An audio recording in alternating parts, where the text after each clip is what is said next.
Thank you all for joining us today. We have quite a guest today. Jesse Iwuji, NASCAR Xfinity driver, just announced he'll be driving the number 34 Chevy Equity Mortgage car. He's got his own team. He was in the Navy. He's done everything. And I'm very excited to have him on the show today for the Under the Hood podcast. Jesse, thanks for joining us. Tell me a little bit about yourself and your team, Jesse Iwuji Motorsports. Hey, how's it going? And thank you so much for having me on the show. Yeah, so with Jesse Iwuji Motorsports, I guess to say, what's like, why is it more beneficial for you to have your own team rather than be on another team right now? Like, what does it mean for your future and the future of the team in general? I know you want to get a lot of younger people into this the sport. So, how does the team creation help this? Yeah, starting our own team. The big thing with that is it helps us be in a little bit more control of our future, of our destiny, right? Before when we were racing for all these other teams, we didn't have any control of what happened, what went on, how things went, what we could do with our assets with the team, things we could do outside in the community, ways we could positively affect people. Like, there's so many different things we didn't really have complete access to. At the end of the day, if you don't own the equipment, if you don't, have the people working for you, you can only do so much. Really, I was just, over the last few years, I was just a driver. I would show up, do my thing, and then, go home, and anything else I did on my own time, to affect positive change in the community. It was something I had to do on my own time, but now we'll have our own assets, our own people, our own opportunity that we are way more in control of. To be able to do this kind of stuff. So, that was the whole point of the team, is to get together a group of people who wanted to do great things. Mm-hmm. And really, like, the sky is limitless as well, because, like you said, you're in full control of the team. You can expand to as much as you want. I guess I have a question for that, too, because we've seen a lot of other drivers expand to other things. So we just saw Cindric and Haley Deegan into IMSA. Is Jesse Iwuji Motorsports only going to be an NASCAR in the future, do you think? Oh, all right. I lost you there. Okay. Yeah. Okay, I was like, he disappeared. All right, what was your last question? I said we saw a lot of different drivers move into other sports. I said now that you have full control of your team, is NASCAR the only thing you think you're going to be doing? Yeah, so for me, right now the focus is just NASCAR stuff. Eventually I want to have, maybe a sports car component to it, maybe a dirt racing component to it, maybe even a drifting component to it. But we eventually want to expand. Right now we're a single car team. Eventually we want to have a multi-car team. We want to grow from there, but it takes time. There's a process. We have a lot of learning to do, a lot of hills to climb, a lot of places to go, a lot of people to meet, and a lot of network to continue to grow. So there's a lot of different things that still need to happen to continue to progress this thing forward, move it up, have it be a team that's here, not just for today, but a team that's here for tomorrow and beyond. Yeah, that's obviously not going to be an easy thing, but you do have help from a former NFL player, Emmitt Smith. And Emmitt Smith isn't a guy that started in NASCAR, obviously, but he does have a huge influence on sports. And so, do you think working with Emmitt Smith is really going to help as well, besides like the obvious reasons? Yeah, working with Emmitt has been absolutely incredible. Someone like him who's done what he's done in the Professional Football League and the NFL, Hall of Famer, single. Actually, he still has a record for most rushing yards in the career. And just to be with somebody like that, with his name, with his likeness, with his ability to influence, attract people to the program, his wisdom, his business knowledge, his ability to affect positive change in the community, everywhere we go. I mean, just all the different things he's able to do is just. It's awesome having someone so versatile like him. He wasn't just in one lane. He wasn't just a football player, and that's it. He's so much more. And we're seeing that. We're already seeing that in just the first few months of making this happen. And I know it's just going to continue to grow from here. And, even bringing NASCAR now onto his plate, that's opened his eyes to a lot of different things and even created additional opportunities for him as well. So it's just a great partnership overall. I love learning from him. I love hearing his stories, and just everything that we're going to do together, for years to come is going to be pretty awesome. So I'm just looking forward to all the ways we're going to be able to really kind of get this opportunity generating system off the ground and create opportunities for people who would have never thought they would ever have opportunities to maybe even be in motorsports. Yeah, I know you have a lot with the esports. Are you able to talk about that a little bit? Yeah. So I have an esports company called E-Racing Association. An E-Racing Association is a league we basically created to put on esports events, mainly geared towards sim racing, so that people could have the opportunity to compete against all other types of folks around the world and be able to compete for prize money. We give away, 2021, I believe we probably gave away somewhere around 25 to 30 grand. That's incredible. Prize money. So, it's real money. It's not an IOU. It's not a credit. It's not a gift card. It's real cash. You get it, and if you want to go buy, I don't know, like whatever you want to buy with it, you can go buy some stuff with them. And if you ended up winning all of our events, you make basically half the wage of someone out there working full time, making 60 grand a year. Yeah. That's what you do that from home, literally from home, playing games. So it's pretty interesting how we got it going on, but we have different levels in it now. We first started off with just strictly iRacing, but then we realized, you know what, not everybody has enough money to have a simulator rig in their house. Not everybody has enough money to pay for iRacing subscriptions and buy all the different vehicles and tracks and all that stuff. It can get pricey. Yeah. So then we figured, okay, let's move on. Let's not move on, but let's also open up another avenue for the console space. A lot more people have PlayStations and Xboxes and things like that. So we figured, you know what? What's the most popular console racing game? Gran Turismo. Let's also do events in the Gran Turismo world. So we started that as well. And then after we started that, we saw that went well. We're like, that's great. But, still Gran Turismo, you got to have a PlayStation and, you got to, usually typically you're at least a teenager or 20, 30 years old probably playing on there. We wanted to reach out to the kids as well, right? And they typically aren't, if you're 7, 8, 9, 10 years old, you might have a PlayStation, but a lot of times you're playing some of the more kiddie type games. So we figured, you know what, let's bring something in that anyone can jump onto. We all love. Like, what's that one racing game that every single person in the world could say they played at some point that they love? Mario Kart. Exactly. Yeah, so we brought that in, and now we have that as part of it. So we look to expand even more eventually. Maybe get like a Rocket League in there, maybe possibly a Forza or something like that. It just depends. But we're actively growing it. It's doing well. We have events happening every single month now. And we're just going to look to continue to grow this thing and take it to where it needs to be. But we'd love to be the ultimate sim racing force in the esports world. And I think, too, one thing I caught there, so could you potentially be a part of Jesse Iwuji Motorsports in the future because of the esports? Like, could you, like, iRacing is everything. Like, you have spotters in iRacing. So could someone potentially, be a spotter, a part of your esports association and eventually make their way up, or even like a driver? Could they eventually make their way up to be a part of your team, like in the far future? Is that an opportunity? Yeah. So that is something so when we were creating, Jesse Iwuji Motorsports, that was one of the pillars that we wanted to eventually get going. It's not going to happen like right now because we just got to get this team off the ground. But that is something we definitely want to look into, since we have this esports league, since we have really, really good sim racers racing in it. I've seen all the talent because I'm in the broadcast booth doing the broadcast for some of these events.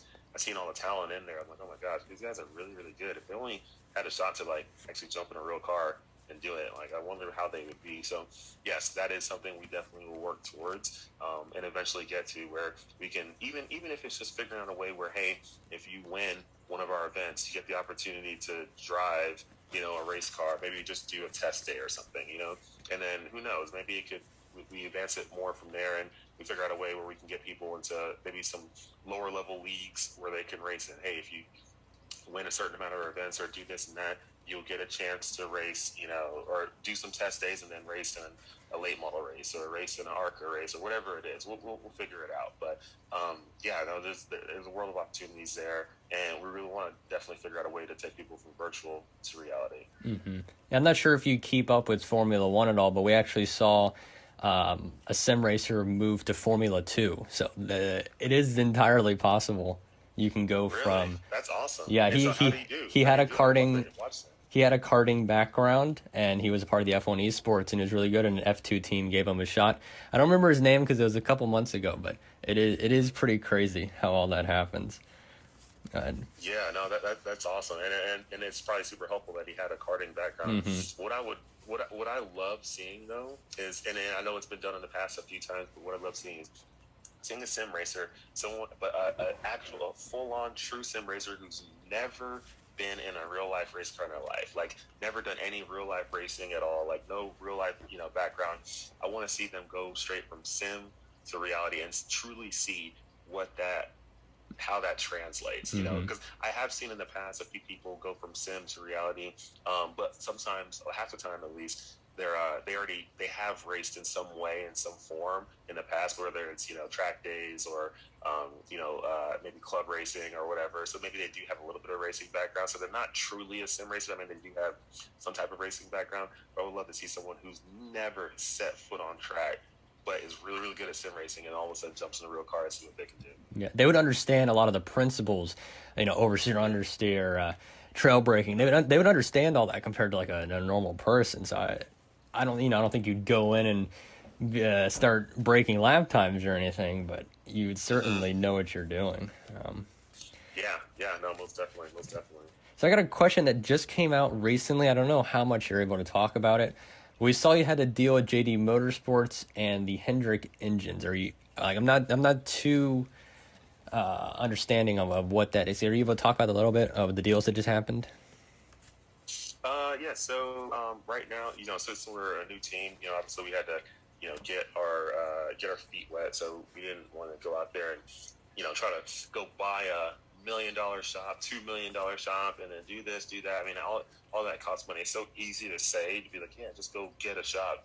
Yeah, that's a lot of money. Yeah, yeah, it is. So what we had to figure out was, okay, how can we partner with people, and be able to learn from them, and be able to just share assets, just to get ourselves going, just so we weren't like blowing our wad day one. So we partnered with JD Motorsports, and we're actually using some of their shop space, and they're kind of just basically showing us the ropes right now on how NASCAR works, what to do to just put an entry in for the vehicle, submit team rosters, get licenses for our people, how the logistics work on getting vehicles to the track, and how logistics work for the West Coast swing, and this and that. But all these different things, it's just more than just hiring people to start a race team and buying some race cars, and all of a sudden, boom, you just magically show up at the track. There's so much that goes on that if you don't have good guidance from people who are already doing it,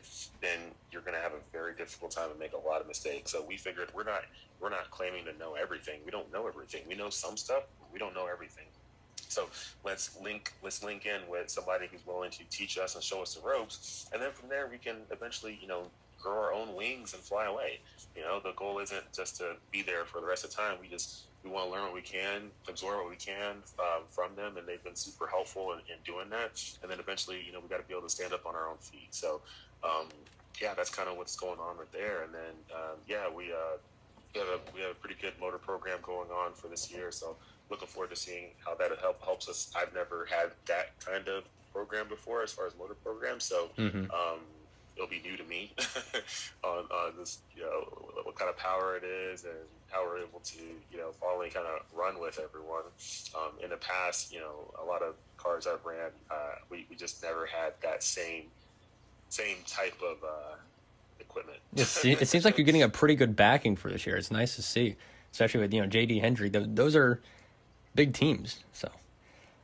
Yeah, no, it's been great to get the support that we've been able to get. We've been grinding. I've been grinding the last few years, just trying to, continue to stay in the sport and race where we can and do what we can. We've all been crying. The people that have been with me, my agent, all the family, everybody who's just been super helpful on this journey. There are a lot of people in NASCAR, on the NBC Sports side, just so many different people, companies, all this stuff. We've all, just been believers of the mission and the journey, and we've had to do what we've had to do just to make it by. But, we knew that, hey, as long as we just stay with it, eventually, you're going to catch some good breaks and things will move up and continue to move in a positive direction. So now this year, we are in a better position than we've been in past years, and we just want to take full advantage of it and do the best we can. Are we in a perfect position? No, but we're in a lot better position for sure. So we want to take this and advance that. Eventually, we want to be, at least in the Xfinity series, we'd love to, be a force like, Junior Motorsports or RCR. That takes time. That doesn't happen in one day. It doesn't happen in 1 year. It doesn't happen in 2 years. It takes time. So we have a lot of learning to do. We're just going to do what we can to have the successes on track and off track that we're looking to do week in, week out, and then we're going to move on from there. And we all know anything can happen, especially in the Xfinity series. And we see a lot of different winners, different drivers could potentially see you in victory lane in just a couple weeks here. But I want to transition a bit more to you as a driver. So you've probably been asked this a million times, but now that it's your first full-time year in Xfinity, what is your realistic driver goal? Not the team, just your realistic driver goal. Yeah, for me, I would say my realistic driver goal for me in the Xfinity Series is one, to go out there and, if possible, finish every single race. It is possible, definitely is possible. But anything can happen. Anything can happen. You never know. So my goal is to, one, go finish every single race. Two, to continue to progress each year so that at some point we can be consistently competing inside the top 15. That would be something that would be amazing. Can we go out there and win a race first year? I mean, anything can happen. You can go to Daytona, Talladega, and all of a sudden, last lap, some people make some mistakes, and all of a sudden you move up, and boom, you win. On the final corner, there's a lot of different things that can happen, but. I'm not sitting here trying to make my full focus on I gotta win the race, gotta win it. At the end of the day, I have to learn, I have to gain experience. I have way less experience than a lot of the people out there, so I need to go gain the experience first so I can put myself in position to eventually be, running top 15s all the time, running top 10s, top 5s, and then eventually a win. So it's all about progression this year. That's what our realistic goal is to progress and get better and better and better throughout the year, and use that momentum to continue to build this team and take it to where it needs to go. Yeah, and what you were saying about like anything can happen, Talladega, Daytona, perfect example last year. Bubba Wallace, single car team, went to Talladega, so anything can happen. Anything can happen, yeah. So anything can happen, especially at those races. All the other tracks, it's not anything can't always happen at some of the other tracks, but Daytona's, Talladega's, you never know. There's always a shot. But once again, our goal is to just learn, progress, and get better and better and better. That's all you can focus on, because anything else just doesn't happen unless that happens. Yeah. And you got a later start in racing, too, because of being in the reserves. So how would you describe, like, your rise to the ranks being a part of the Navy? Like, how much did that, help or hurt? I heard you got into racing from a field trip as well. Is that kind of true? There's all these stories out there how I got into racing. How I got into racing was I've always liked cars. I've always liked racing, but I played football throughout my life, so that was the most important thing for me during middle school, high school, and then eventually getting to college and playing college football for 4 years. When I graduated in 2010 from the Naval Academy. Football was over, so I needed something fun and exciting to do. And the next best thing that was fun and exciting was to, get into cars. So I bought a muscle car, a Challenger. Started building that up, ran it at the drag strip a lot, and then bought a Corvette Z06. And then my Corvette, I used to take it to road course tracks. And when I took it to these road course tracks, I was doing all these track days, things that anybody can do. And after, doing some of those, one day I was like, you know what, this whole driving on track thing is cool. I would love to take this to the next level.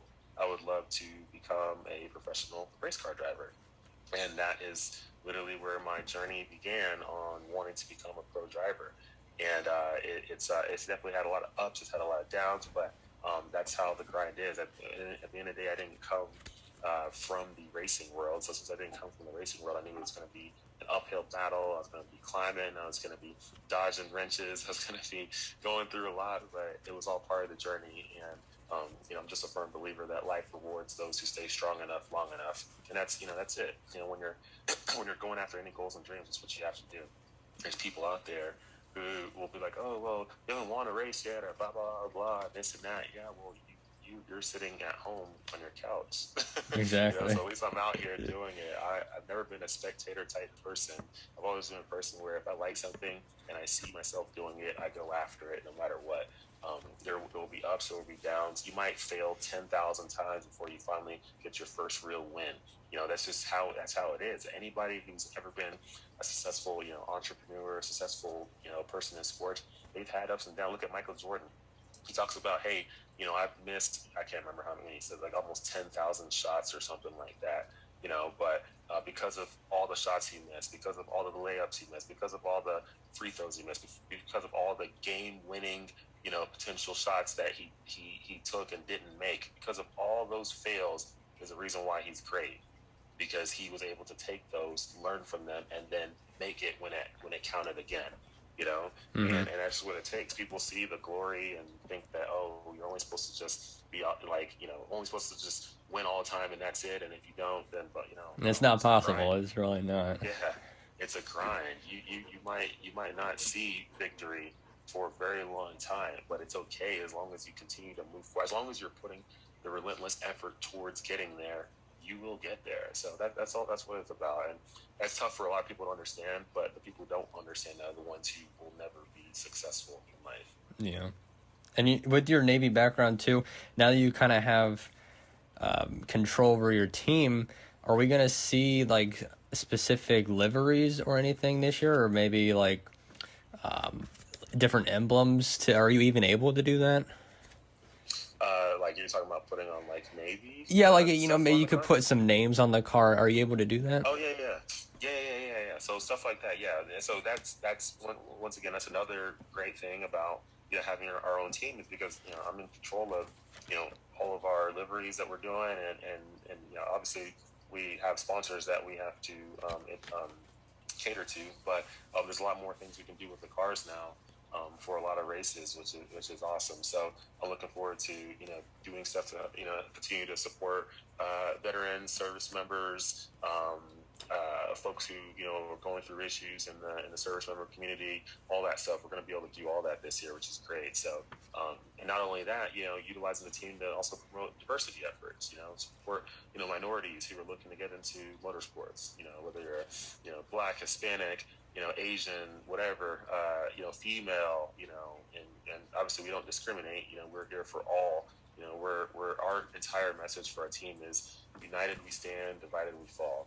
So we're not here to sit here and say, oh, we only want to cater to these type of people or this and that. No, we're here to cater to all. We all come from different backgrounds. No matter what color you are, no matter where you come from, no matter what your gender is, we cater to all. We want to bring together everyone, because as a country, we will fail if we have division. If we're divided and we're on multiple different sides, that's how the enemy can come in and divide and conquer. That's that whole saying, divide and conquer. Like, it's not, they don't say unite them and then we can conquer them. They say we divide them, conquer them. So we got to come together, all of us.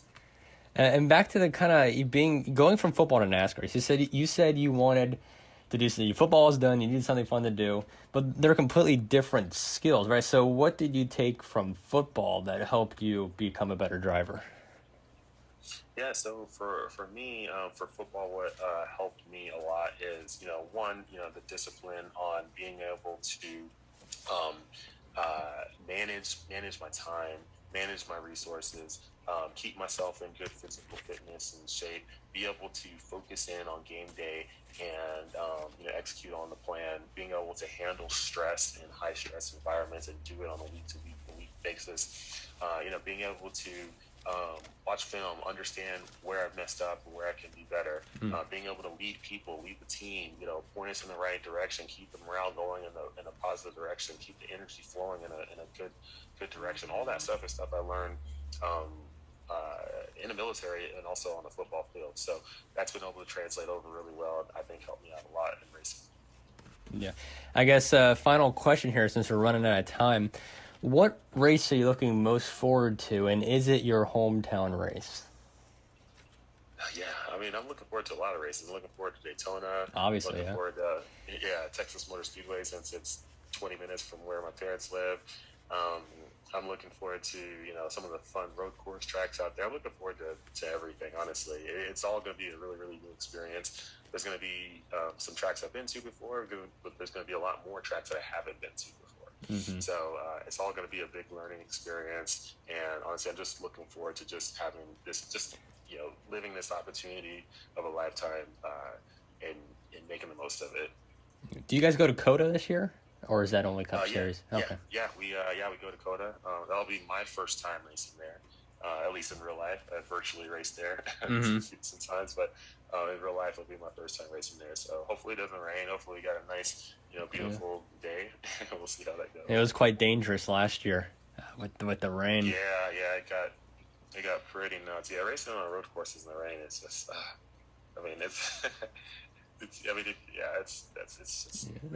There's a reason NASCAR doesn't usually race in the rain. Yeah, we're just these cars and these tires are just not really made. We don't have enough downforce for all that. You need more downforce so you can have a little bit better grip, and then it'll be a little bit more fun. Yeah.